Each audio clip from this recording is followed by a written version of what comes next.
영상 먼저 보고 할게요. 영상 좀 틀어주세요. 하여간 한 번은 입고 우리 둘이 결혼식에 딴 결혼식에 한복을 입고 갈까? 좋아요. 너무 좋아요. 언제 하시는데? 비밀입니다. 비공개 근데 나중에 공개될 거예요. 저게 결혼식이 있기 42일 전에 방송된 영상입니다. 몰라서 비밀이라고 그런 거예요, 저거? 잘 몰라서? 결혼식 하는 날짜를 잘 몰라서 비밀이라고 그런 거예요?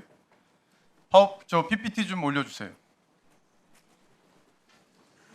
지금 9월 6일 날 저 영상을 찍으면서 굉장히 기뻐하는 모습을 볼 수 있어요. 마치 딸하고 사이가 안 좋아서 언제 결혼하는지도 모르고 양자역학 공부하느라고 바빠서 결혼식이 어떻게 진행되는 건지 준비도 제대로 자기는 상황을 모르고 있다는 식으로 얘기를 했었는데 저날 대화의 분위기가 그때 당시 얘기와 얼마나 다른 건지 이게 명확히 드러납니다. 이 얘기가 결혼식 얘기가 처음에 알려진 게 9월 24일 날 한 유튜브 방송에서 저렇게 맨 위에 있는 그림을 보면 나와 있죠. 저렇게 해서 알려졌어요. 그런데 10월 21일 날 최민희 의원 SNS를 보면 정확한 날짜는 한 유튜버의 방송을 통해 명확하게 인지되었습니다. 이렇게 됐어요. 그러니까 잘 몰라서 지금 비밀이라고 그랬다는 것 같아요. 날짜를 몰라서. 그래서 한복 입고 둘이 가서 저렇게 하자 이렇게 막 좋아서 얘기하는 게 잘 몰라서 그랬던 것 같아요. 상식적으로 보면 그렇게밖에 볼 수 없어요. 거짓말이 아니라면.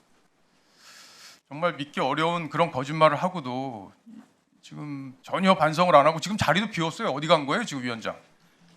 근데 왜 이렇게 거짓말을 했나 이렇게 한번 생각을 해보면 책임을 벗어나기 위한 거예요. 그냥 다 결혼식도 알고 있고 한복 입고 가자 이렇게 다 해놓고 그 책임이 나한테 올까봐 나 결혼식 몰랐어 이렇게 얘기한 거로밖에 볼 수가 없어요. 지금 상황이.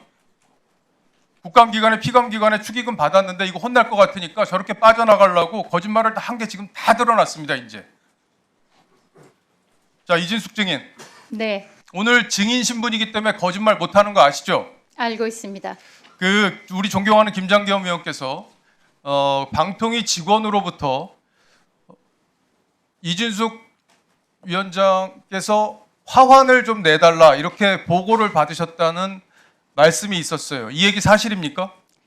사실입니다. 제가 거짓말을 할 이유가 없고 예. 기본적으로는 방송통신위원회라는 것이 아시다시피 기관장은 장관급 기관장이고 제가 축하 화환을 보내든가 아니면 어떤 세미나나 행사에서 예. 축사를 하든가 하는 것을 보고하죠. 다 보고를 받고 거기에 따라서 자, 책임을 그러면 얹게 됩니다. 보고받은 시점 그리고 보고한 주체가 누군지 밝혀주세요.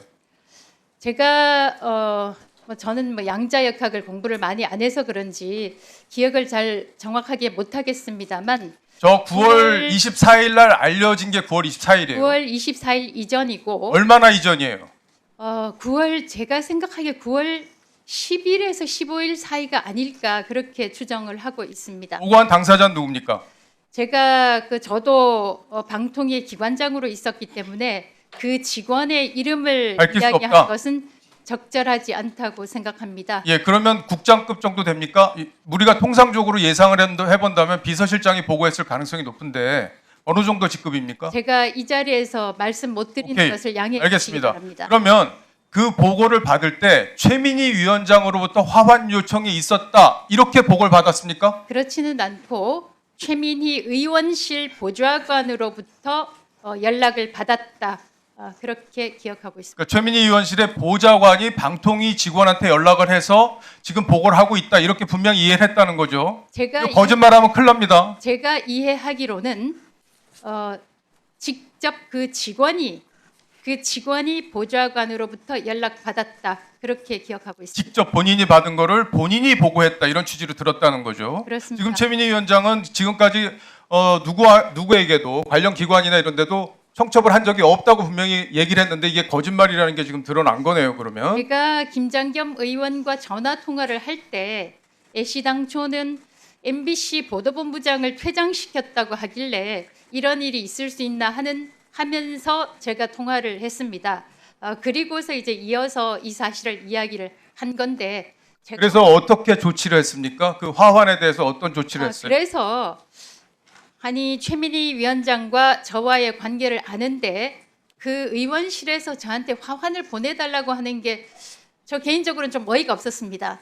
그래서 그렇지만 제가 기관장으로서 만약에 보내지 않을 경우에는 하다못해 제가 기관장으로 있을 때는 예산이라도 더 깎지 않을까, 또 보복을 받지 않을까라는 차원에서 보내라고 예. 했습니다. 그리고 지금 저희는 제가 이제 증인을 참고인으로 신청을 했어요, 이번 국감에. 근데 김현 의원이 증인으로 신청을 해서 의결을 했습니다. 알고 계세요? 알고 자세한 계시죠? 것은 예, 예. 몰랐습니다만 근데 증인으로 오늘 출석한 게 그런 경위를 통해서 출석이 된 건데 오늘 이진숙 증인을 증인 철회하려고 그랬다는 거 알고 계세요? 최민희 위원장이 오늘 증인에서 빼려고 했다는 거 알고 계십니까? 저도 보도를 보고 알았습니다만 또다시 이것도 뭐 양자역학적으로 설명하자면 좀 어이가 없습니다.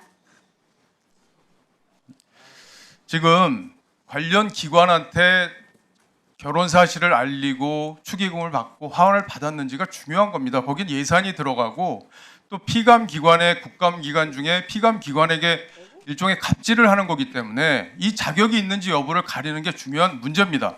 그런데 지금 이진숙 증인의 얘기를 들어보면 지금 거짓말을 할 수가 없어요. 아마 거짓말이면 고발할 겁니다, 민주당에서. 근데 이런 상황을 보면 지금까지 최민희 위원장이 한 얘기가 모두 거짓말이라는 게 드러났어요. 지금 9월 6일 날 딸 결혼하는 거 알면서 저렇게 웃으면서 얘기한 게 다 방송까지 났어요. 그런데 나는 몰랐다. 유튜버의 방송 보고 명확한 날짜를 알았다. 이렇게 얘기를 했어요. 그리고 분명히 지금 이진숙 증인이 화환 요청을 최민희 위원장실 보좌진으로부터 받았다. 방통위 직원이. 분명히 그렇게 증언을 했어요. 그런데 그렇게 한 적이 없다고 거짓말을 했어요. 이렇게 거짓말들이 다 드러나고 있습니다. 지금이라도 반성하고 사퇴하십시오. 사퇴하십시오, 제발.